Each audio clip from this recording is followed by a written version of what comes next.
Welcome everyone to the SERL American Ethanol Series Season 2 Race 4 at Seattle Super Speedway, where we have 42 drivers ready to take on this new course for not only this series but also for tomorrow night's race in the Hot Wheels Cup Series.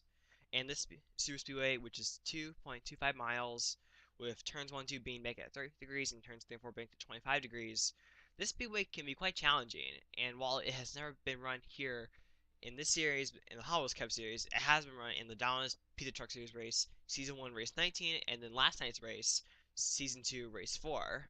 And from what I can tell you about those two races, for those that have not seen either one, is that this track can be a huge game changer once the races are over. And last night's race was a perfect example where we saw some drivers in the top 10 points just just get into trouble, and we saw some new drivers establish themselves as drivers to keep an eye out for the next couple weeks.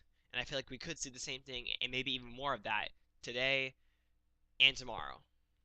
But anyway, when I think back to last week's race at New Jersey Motorsports Park, Aiden Saunders in the number 9, he just dominated everything. He got the outside pole and then took the lead in the first corner, I believe it was, or in the first couple corners. But the thing is, it wasn't completely easy for him, because the thing is, he was challenged on I think we had two restarts, and he was challenged on both of them. And on the other hand, some drivers, well, and while Aiden Saunders moved himself inside the top 10 points, there are some drivers inside the top 10 points that have not changed. And that is points leader Riley Smith in the 0-1 car. He only has a 4-point lead over the 97 of Jonas Maths Jr. But the thing to remember is that in last night's race, Luke Walker was the only driver that had been at top of the points, and he just lost the points lead because he got caught in a crash. And with Riley Smith starting, I think, like in the middle or towards the rear of the field, he is definitely in a danger zone. But I think that is pretty much everything I really have to get out. So we'll just have to see what kind of race we can get today. There's a lot of unknown with this race because of what we saw in the Donald's Pizza Trucks race, but also because the series has just never gone here. Let's get the cars rolling off.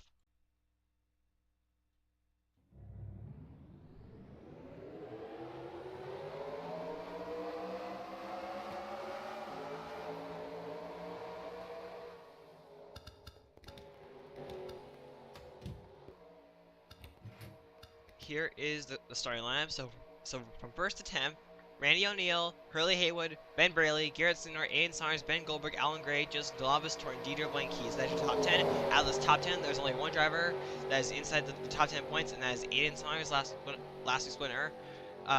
Justin Delavis won last night's race. He starts 8th. Riley Smith, the points leader, starts 14th, and here is where everyone else will restart. So there were a couple things that I picked up on from last night's truck race, and that is the fact of how it seems like that exiting the corners, if you get a little too high, you can smack the wall and bounce right back into traffic. That's how two of the crashes were last night, and I feel like we can see the same thing here again today. We could also have a mix of domination and also lead change after lead change. That's another thing I picked up on, but I feel like because this series has never been here before, there's just a little bit more unpredictability and uncertainness. And our first crash, for example, it could be somewhere. It could happen, up front. It could be caused when like the first and second place cars get involved here. But anyway, here we go with a green flag at Seattle, and we are green flag. The commentary so badly today. Anyway, it looks like Hurley Haywood here. He did not get the start he wanted to. Garrett Sinor and Goldberg. Oh my goodness, they're here. They crash. Hurley Haywood goes to the wall. Aiden Saunders gets collected, and that is going to be a big crash. Aiden Saunders are here. Oh my god, look at all these cars. This looks like one of the biggest crashes we've ever had in the SERL. And even behind them, we had some crashes. So maybe a couple of separate crashes are here. Anyway, Ben Braley here. He got past Randy O'Neal. Like I said, I had a feeling that this pit crash would start up front. And it looks like right here, it started when first Garrett Sinner and Ben Goldberg made contact, and then that pushed Garrett Sinner into Hurley Haywood at the wrong angle. But anyway, this crash right here is just a massive crash. Let's take a look and see what happened. You could say this crash started when they took the green flag, because look at how much better of a start Randy O'Neal gets than Hurley Haywood. Heading into turn 1, Randy O'Neal just like flies right here. But then right here, Ben Goldberg here, he and Garrett Sinner make a little bit of contact right here, which causes Garrett Sinner over here, but he saves it. But then at the same time, when he tries to get back in line, gets into Hurley Haywood here, and Saunders just has nowhere to go. And right here, John Martin and Alan Gray gets in the entry here, William Bedford, and just look at here, everyone just piles in. I think when you could go ahead in the comments count how many drivers got involved here, but I want to say that is at least more than 15. Here, but as you can see, just a massive crash. But I want to look back here. I want to look back here because we might had actually had several crashes here just happen just behind this. Did we? Oh, there were some drivers that were getting checked over here that caused a crash here, like for example, like when Kendall Maynor and O'Neal Baldwin got together here. But overall, just simply a massive crash to start the race. And of how many drivers got involved in this crash, this is number one, I think, going to create a lot of DNFs, but also number two, going to create a lot of slow cars. We may actually never ever have another caution. But let's go on. Let's use some alternative angles or go on board some drivers. Last night, Garrett Sinner was a big player in being a winning contender, and as of right now, Garrett Sinner has become a big player in one of the drivers that started this crash.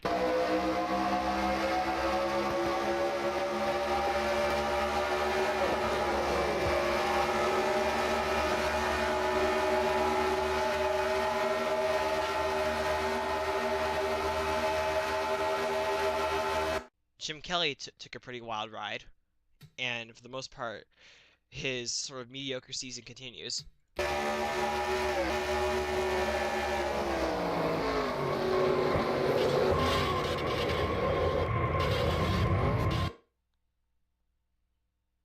Charles Bellion took a pretty hard look first into Austin Candy and then the outside wall.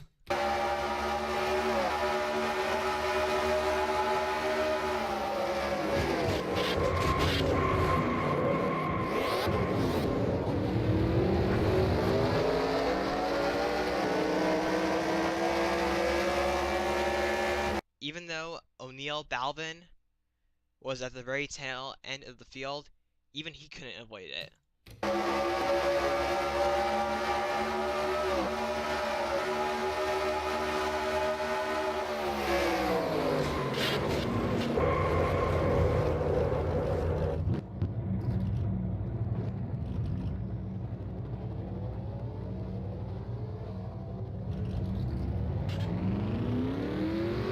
Andrew Gorman came so close to winning last night's race.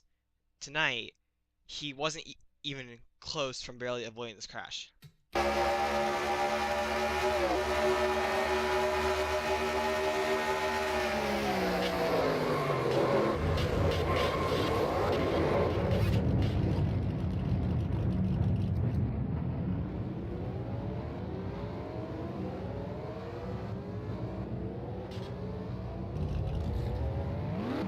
This flyby will just show how fast everyone got collected.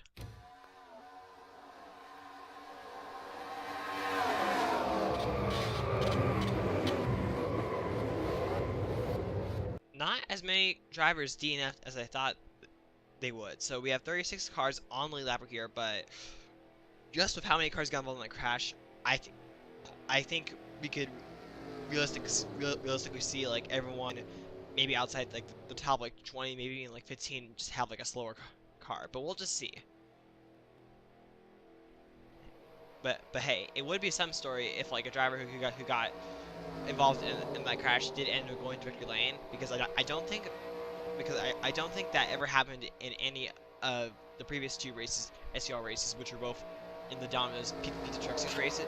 I guess.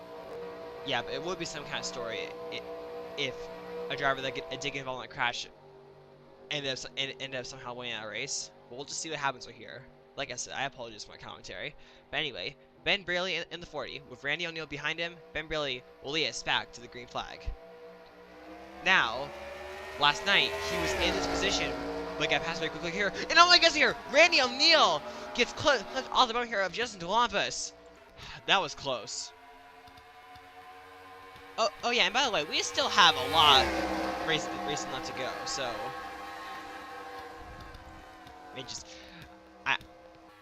I'm still thinking a lot about that crash and just how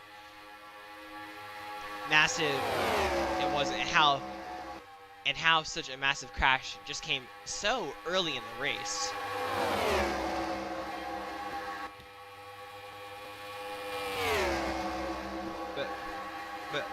But there is definitely a note to write down for tomorrow night's race in the Hot Wheels Cup Series, that it feels like that if we have an accident that happens in the middle of the corner, there's not really a whole lot of room to avoid it.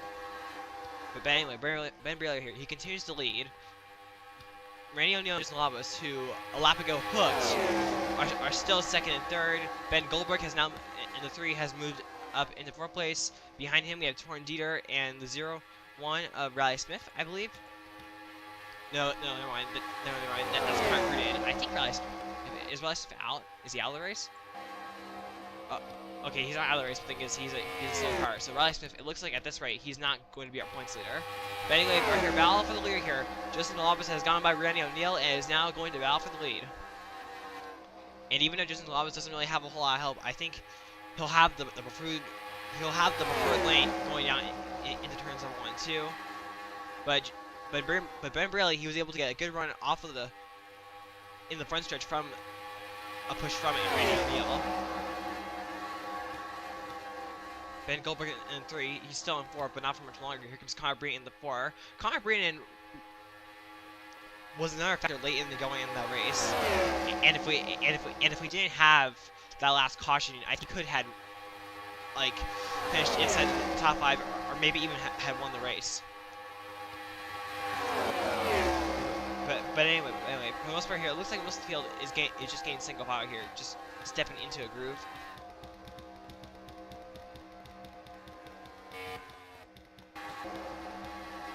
Yeah, it looks like at this point, and I think I said this, we could realistically go the rest of the way green. But anyway, here comes Randy O'Neal, now trying to take second back from Justin Delampus, and maybe he'll see if he can go challenge Ben Braley. As of right now, Ben Braley is doing what he couldn't do last night, and that is coming off a restart, maintaining the lead. But can Connor Breen in the number 4 do anything? Connor Breen last week did not have a good week. He finished dead last because of some kind of mechanical failure.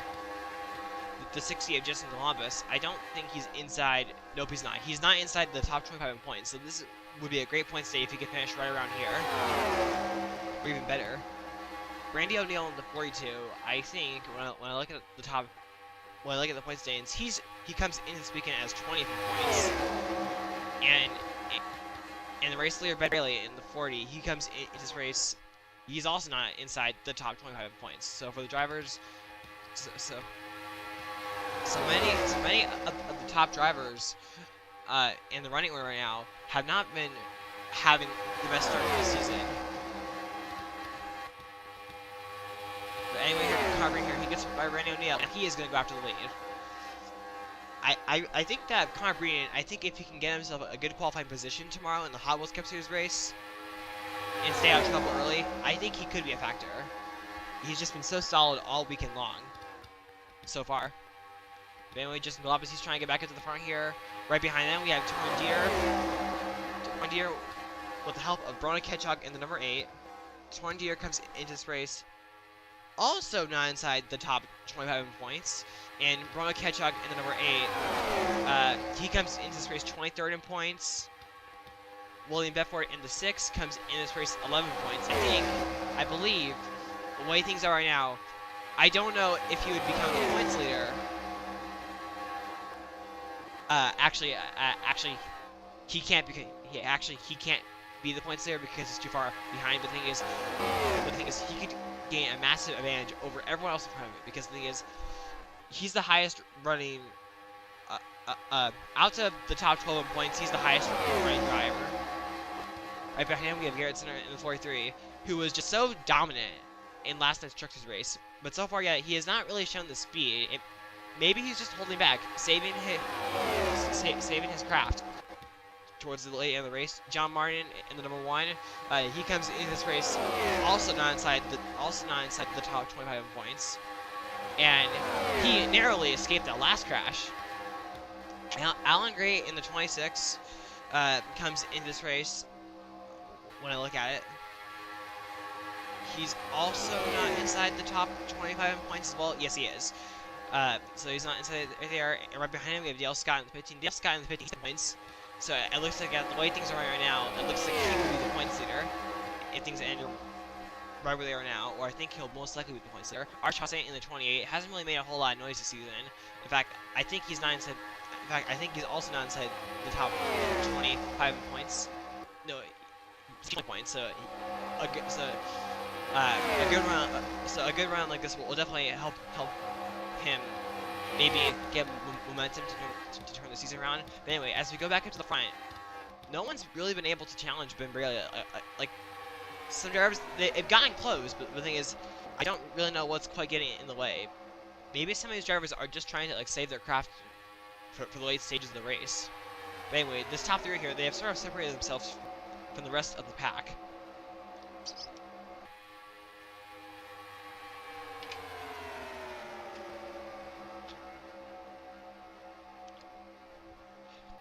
With turn 3 and 4 being 25 degrees, and I feel like that if you pay attention closely, you really can see that banking difference.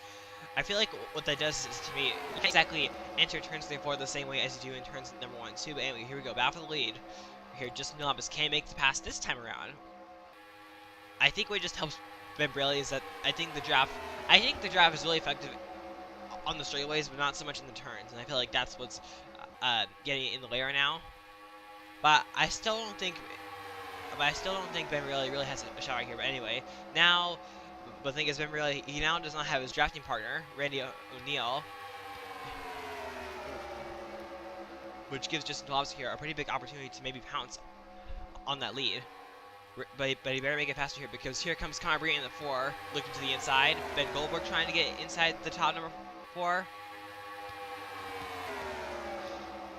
I think what Justin Nobbs he has to do right here is, to me, I think he has to hope that as we catch some lap traffic, I think he has to hope that maybe him and Connor Breen here can work together, which right now they're deciding not to.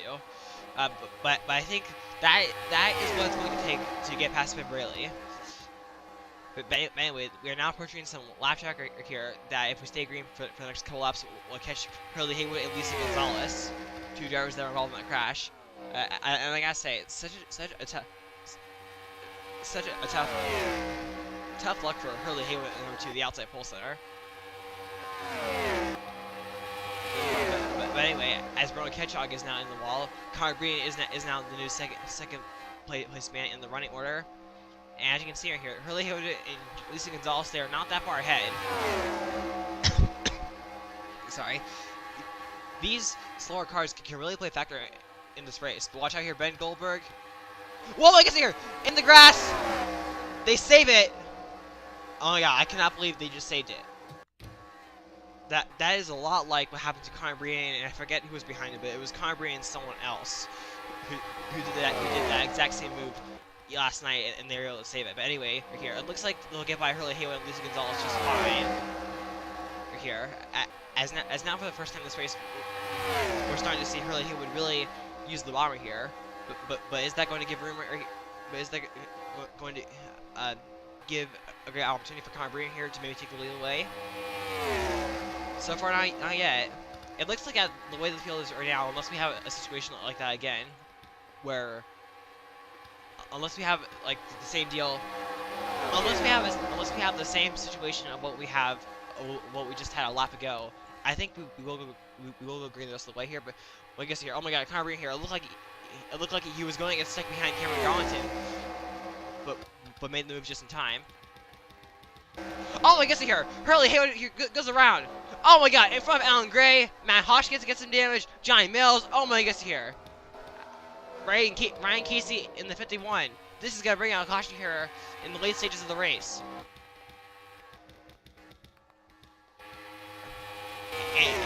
And Hurley Haywood's day just went from bad to worse. And for Ryan Casey, it looked like he was just coasting to get a nice solid measure here. And I forget the air driver that was involved. John Martin, I got some damage. Oh yeah, Alan Gray. He was the other driver that was involved. Alan Gray, that was a shame. He was right up around the top 10 when that happened. But I guess here we were paying so much attention to Ben Bailey and Connor Breen that I did not notice that crash when it started. But let's take a look and see what happened right here. I was just saying before this happened that the best chance of another caution is a situation exactly like this where two drivers get hooked together. But I was honestly expecting two drivers to get hooked together in the turns, not on the straightaway here.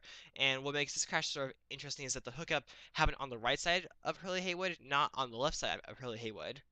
But anyway, here, Willie Beffer here, he was just approaching Hurley Haywood with just simply a lot more speed. And I don't really understand, because Hurley Haywood, he was just like stuck on the high side, and that's what caused him to get turned here. John Martin does a great job right here. But there here, the crash just gets worse when he comes right down the circuit here, and Alan Gray just has nowhere to go. And I think Johnny Mills and not Garrett Sinar, Matt Hoskins also might have gotten some slight danger here. But anyway, but it was great that they were able to save it. And Ryan Casey just hits Hurley Haywood here. So Hurley Haywood, he goes upside down a couple times, or flips a couple times. But anyway, let's go on board someone. As we go on board William Bedford, I think you'll really see how much faster he was than Hurley Haywood.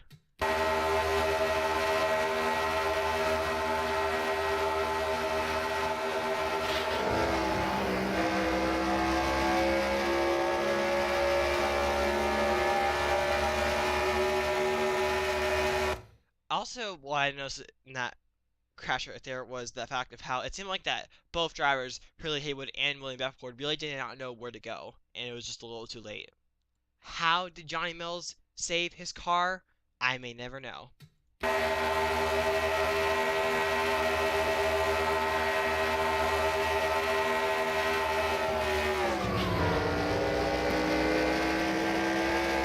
Hurley Haywood's day was already bad enough, but I don't think he really wanted to end his day like this.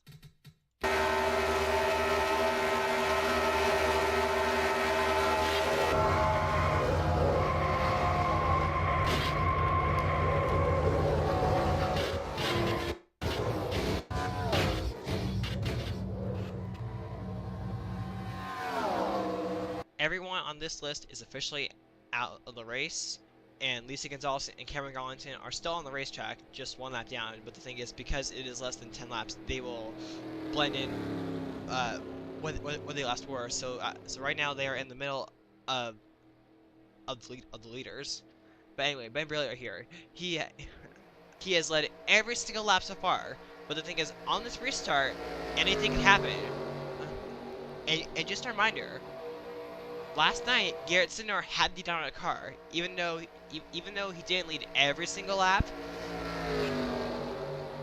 Just because you have led every single lap leading up to this point, the most important lap you have to lead is the last lap. We'll just have to see right here. Can Connor Breen get a run or anyone else? We'll just have to find out here. But anyway, as we go through the long straightaway here, and the start finish is all the way towards turn number 1. And here we go. Green flag with just 3 laps to go. Hurley Haywood already making a move to the inside. Justin Galapis, he's trying to go somewhere. Connor Breen in the 4. Watch out. If they hook together, this could be trouble. Okay, they leave each other just enough room right here. So it doesn't look like. So everyone here, it looks like everyone is being pretty nice, but hey, I think it might be best to make your move. It might be best to make your move right now, because the thing is, a caution can come out right now. No caution yet, looks like. Nope. But here comes Randy O'Neal here. Can Randy O'Neal have the momentum right here? He's not gonna do it, as we've seen all day long. The draft on Australia really gives It really gives him the advantage here. But here comes Randy O'Neal. He is staying right behind Ben Bailey here, and it looks like that he might get the lead. Yes, he will. Still no caution yet. Okay, I just want to make sure that everyone gets through these corners. It looks like everyone did it here. So here we go. Side by side for the leader here as we come to the white flag lap. Can Justin DeLobster here? He is put in a good position to possibly win 2 races in a row in 2 different series at Seattle here. And here we go here. The first lap that is not led by Harley Hayward here is going to go to Randy O'Neal in the 42. He leads the lap. 1 more lap to go here. What's going to happen? Ben Bailey here. It looks like he might have just lost his race. But here we go. Justin DeLobster, Harley Hayward here. They're on the bumper. Watch out. This could be bad. Okay. Justin DeLobster, he is staying right behind here. And we got a crash. Lisa Gonzalez. But the thing is, we'll still race back here. Justin DeLobster here. He is going for the win. To the inside here. It might be a photo fisher here. Connor Brady in the 4. Right behind him. Oh my goodness. Here. Coming out of turn number 4 here. It is not going to be a pusher here. Justin DeLobster is going to do what he did yesterday. But the thing is, this time, last night, it was, he won the race under caution. This time, he will end the race under. Oh my goodness here. What a finish to end this race. A caution with about 6 to 7 laps to go right here gives us a restart. Ben Braley, who had dominated almost the entire race, he led 23 of the 25 laps, and the thing is, those were the first 23 of the 25 laps. But the thing is, he did not lead the last one right here, and for a moment right there, it looked like it was going to be Randy O'Neal, but at the last second. But for the last lap, Justin DeLobster goes back to Ricky Lane. I think if Justin DeLobster could get a good qualifying position, he might be someone to reckon with. Don't count him out. But let's take a look and see what happened with Lisa Gonzalez. I think you can tell what happened.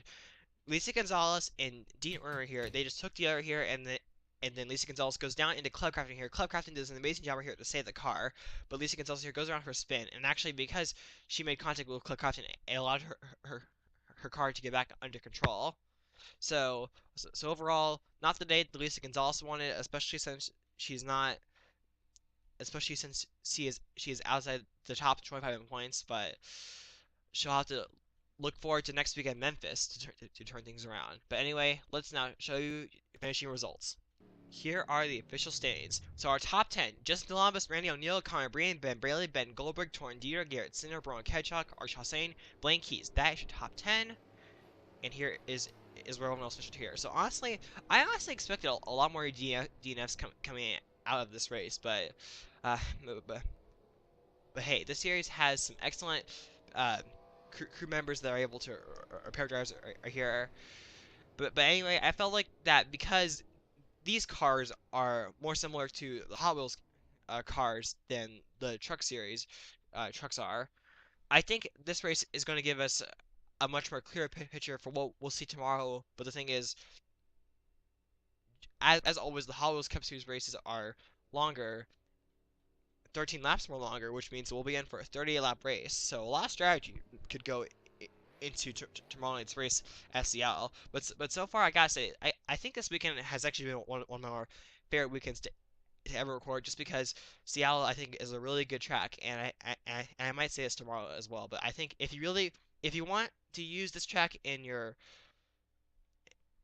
league, type in Seattle Super Speedway, and then but don't just type that. Type in NR 2003, and I think you'll find it, or you'll find it most likely.